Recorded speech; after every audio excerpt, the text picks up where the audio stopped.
है everyone, welcome back to this video. Guys, पिछले video में हम लोगों ने किया था कि अपना जो इंटरनल सीएसएस यानी इनलाइन सीएसएस था, तो इनलाइन सीएसएस हम लोगों ने कवर किया था। और इस वीडियो में हम लोग देखने वाले हैं एक्सटर्नल सीएसएस। जो हमारा एक्सटर्नल सीएसएस होगा, एक अलग से फाइल बनाएंगे, सेपरेट सीएसएस फाइल बनाएंगे और उस फाइल को इंपोर्ट करेंगे अपने मेन कंपोनेंट में। तो देखते हैं कैसे कवर कर सकते हैं इसको। तो यहाँ पर आप देख रहे हैं कि एक्सटर्नल जो सीएसएस हमारा होता है, मतलब जो हम लोग सीएसएस लिखेंगे एक सेपरेट फाइल में लिखेंगे। और यहाँ पर जो आप देख रहे हो इंपोर्ट हमने किया हुआ है ये क्लाउड में, तो इसको डायरेक्ट हम उस सीएसएस जो राइट करेंगे एक सेपरेट फाइल में, उसको डायरेक्ट अपने कोड में इंपोर्ट कर लेंगे मेन कंपोनेंट में।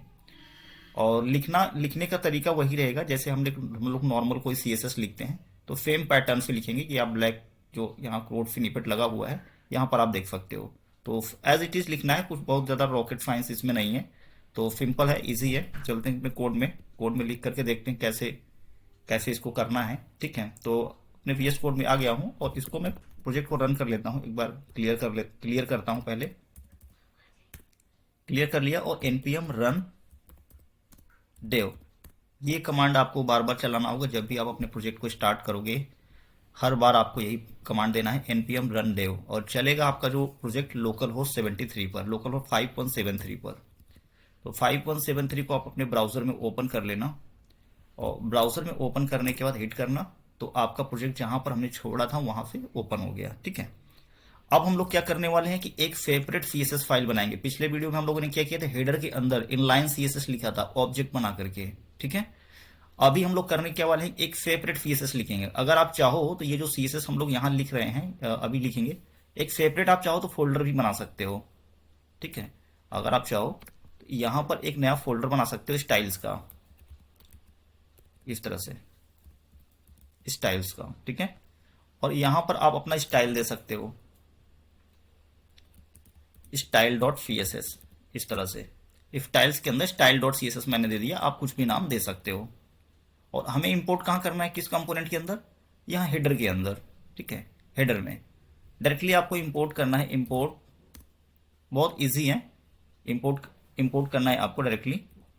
अब आपको यहाँ से पाथ देखना होगा कितने फोल्डर के बाहर जाना है। एक तो डायरेक्टरी ये हो गया, सेकंड ये, और सेकंड के दो दो डायरेक्टरी से आपको बाहर निकलना है। देखो सजेशन दे रहा है, और ये आगे हम लोग स्टाइल्स के अंदर, और उसके बाद क्या है style.css, ऐसे ऐड कर दो। अब जो इसको हम लोग हटा लेते हैं, इसको हम लोग रिमूव कर देते हैं अभी के लिए। ठीक है, ये पूरा इनलाइन सीएसएस था, इसको हम लोगों ने हटा दिया हेडर को। अब अगर आप देखोगे सेम कलर का है, जो ग्लोबल इफेक्ट था वही आ रहा है। ठीक है, ग्लोबल इफेक्ट भी गाइस हम लोग हटा देते हैं, जो आप हमारे प्रोजेक्ट का ग्लोबल सीएसएस index.css यहाँ से हटा देते हैं, नहीं तो आप लोग कंफ्यूज रहोगे अभी। ठीक है, तो ग्लोबल सीएसएस का इफेक्ट हमने हटा दिया। हमारा जो हेडर है, तो हेडर में हम लोग वर्क करके देखते हैं जो style.css हमने बनाया यहाँ पर। ठीक है, करना क्या है, डिव का क्लास देते हैं। पहले हम लोग हेडर में डिव को क्या करते हैं, क्लास देते हैं। क्लास कैसे लिखना है, जो कि बताया था कि अगर आप ऐसे लिखते हो क्लास, तो ये एक रिजर्व कीवर्ड है, क्लास ऐसे नहीं दे सकते। ठीक है, अगर हम यहाँ देते हैं हेडर, ठीक है, हेडर अगर हम देते हैं, ये एक रिजर्व कीवर्ड है, एरर बताएगा, एरर थ्रो करेगा आपका प्रोजेक्ट। अभी तो हालांकि नहीं कर रहा है, देखते हैं, हालांकि थ्रो करेगा अभी एरर। और इसको हम लोग करते क्या है कि हेडर को style.css के अंदर CSS लिखते हैं, डॉट, क्लास को हमेशा डॉट नोटेशन के साथ देते हैं। ठीक है, क्लास जब भी क्लास के लिए CSS लिखते हैं तो डॉट नोटेशन के साथ ही लिखते हैं, डॉट हेडर। और फॉन्ट साइज का कर देते हैं, फॉन्ट साइज कर दिया 50 पिक्सल। देखते हैं इफेक्ट तो आ गया गाइस, ये तो वर्क कर रहा है अभी। बट यहाँ पर क्या है कि क्लास को हो सकता है कि ये यहाँ देखते हैं कुछ वार्निंग, अभी तो कुछ वार्निंग नहीं दे रहा है, बट ये सेंस कर रहा है, क्लास को एज अ क्लास ही ट्रीट कर रहा है यहाँ पर। ठीक है, तो हो सकता है कंपाइलर अभी थोड़ा एडवांस हो गया हो, पहले के वर्जन में तुरंत एरर, इमीडिएट एरर जनरेट कर देता था, और अभी भी आगे करता है, ऐसा नहीं है कि नहीं करेगा। तो बेटर रहेगा आप इसको क्लास नेम ही लिखो। ठीक है, क्लास नेम ही आपको फॉलो करना है। रिएक्ट में क्लास को क्लास नेम फॉलो करना है, क्योंकि रिएक्ट में जो क्लास है ना, रिजर्व कीवर्ड है। कुछ रिजर्व कीवर्ड होंगे, उनको यूज नहीं करना है, तो क्लास भी उसमें से एक है, रिजर्व कीवर्ड में आता है। क्लास को यूज नहीं करना है, ठीक है। तो स्टाइल फिट इस तरह से आप एक्सटर्नल स्टाइल शीट को आप इसमें ऐड कर सकते हो। हमने दिया ये स्टाइल्स, कलर दे दिया, रेड कर दिया, तो जैसे कलर रेड किया रेड हो गया, ठीक है। फॉन्ट वेट कर दिया, फॉन्ट वेट किया 600, थोड़ा बड़ा हो गया, ठीक है। अब इसमें हम लोग क्या करते हैं, पैडिंग ऐड कर देते हैं, पैडिंग 100 पिक्सल का। तो ये पैडिंग ले लिया, पैडिंग, ठीक है। ये आपका CSS का पार्ट होगा, ये सब जो अगर पैडिंग, CSS, मार्जिन कहाँ पर ऐड करना है, ठीक है। और मार्जिन का इफेक्ट आएगा नहीं, बैकग्राउंड दे देते हैं, बैकग्राउंड का इफेक्ट आएगा, बैकग्राउंड कर देते हैं गाइस ब्लू, ठीक है, ब्लू वायलेट कर दिया। अब देखो ये पूरा एरिया है, पैडिंग कहाँ लिया, अंदर के साइड जो हमारा डिव है, इफ डिव के अंदर की साइड, ये पूरा डिव है, यहाँ से बॉर्डर में दे देता हूँ, इसमें बॉर्डर ऐड कर देते हैं, बॉर्डर सॉलिड ऑरेंज कर दिया 5 पिक्सल, ठीक है। तो ये बॉर्डर से अंदर के साइड लिया हुआ है, ठीक है। मार्जिन बाहर देता है, आउटर साइड, ये तो ये हो गया। इस तरह से हमारा CSS आप एक्सटर्नल आप ऐड कर सकते हो।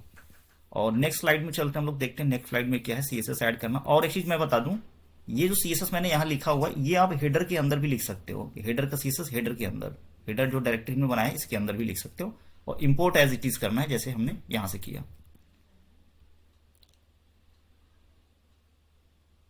और CSS से जो आप UI आप डेवलप करोगे, CSS बहुत इंपॉर्टेंट है गाइस, CSS पर जितना ज़्यादा आप प्रैक्टिस करोगे, नॉर्मल HTML फाइल बनाओ .html, ठीक है, index.html या कोई भी, और उसमें आप अपने div, इमेज और इमेज के अकॉर्डिंग एक लेआउट स्क्रीन बनाने की आप प्रैक्टिस करो। जितना ज़्यादा प्रैक्टिस करो उतना बेटर बेनिफिशियल रहेगा आपके लिए, क्योंकि ये जो आप स्क्रीन पर डिज़ाइन आप देख रहे हो, UI देख रहे हो, मोबाइल ऐप के लिए डिज़ाइन है।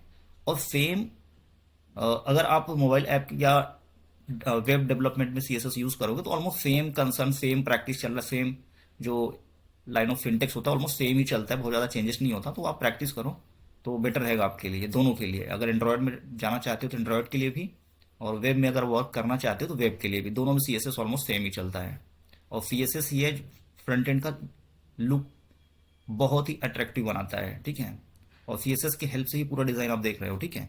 तो ये सब हम लोग भी करके थोड़ा देखेंगे, but not in depth, but एक बेसिक लेवल पर हम लोग CSS का भी डिज़ाइन करेंगे अभी, जो प्रोजेक्ट, मिनी प्रोजेक्ट वगैरह हम लोग डेवलप करेंगे इसमें। तो कुछ एडवांटेजेस भी है, अगर आप सिंपल जो हम लोगों ने एक्सटर्नल CSS ऐड किए, तो कुछ उसके एडवांटेजेस हैं, सिंपल है, फेमिलियर है, इजी टू यूज़ है, और बार बार आप इसको किसी भी कंपोनेंट में यूज़ कर सकते हो, ठीक है। ऐसा नहीं कि बाइंड हो गया एक कंपोनेंट के साथ और उसी में यूज़ कर पाओगे, तो ऐसा कुछ नहीं है। और सेपरेशन ऑफ कंसर्न है, और अपने लॉजिक के अकॉर्डिंग, अपने कोड के अकॉर्डिंग इसको मेंटेन कर सकते हो, डेवलपर्स बहुत इजी वे में इसको मेंटेन कर सकते हैं। नेक्स्ट स्लाइड पे जाते हैं, तो कुछ कुछ इसका डिसएडवांटेजेस भी हैं। अगर एडवांटेजेस हैं तो कुछ डिसएडवांटेजेस भी हैं। डिसएडवांटेजेस में सबसे मेन है कि इसमें क्या होता है कि आपका CSS ओवर राइट हो जाता है ग्लोबल CSS से, ठीक है। और एक कंपोनेंट का CSS दूसरे कंपोनेंट के CSS पर भी इफेक्ट डाल देता है कई बार, तो ये सब इश्यूज भी बने हुए हैं इसके साथ। और मेंटेन करना मुश्किल हो जाता है, क्योंकि हर कंपोनेंट का CSS को, हर कंपोनेंट में कोई लिख दिया है, कोई बाहर लिख दिया है, कोई कहीं लिख दिया है, तो कोई मतलब एक सेट ऑफ रूल्स नहीं है इसके रिगार्डिंग कहाँ पर कौन से कंपोनेंट का CSS लिखना है, ठीक है। तो ये एक सबसे बड़ा इशू बन जाता है इसमें। आपने लिखा CSS, आप खुद भूल जाओगे, एक बड़ा अगर आपका प्रोजेक्ट होता है, एक लार्ज प्रोजेक्ट होता चला जाता है, तो आपके माइंड में खुद नहीं रहेगा कहाँ का CSS कहाँ पर इफेक्ट डाल रहा है, तो मुश्किल हो जाता है मैनेज करना। तो ये सब इसके एडवांटेजेस एंड डिसएडवांटेजेस हैं।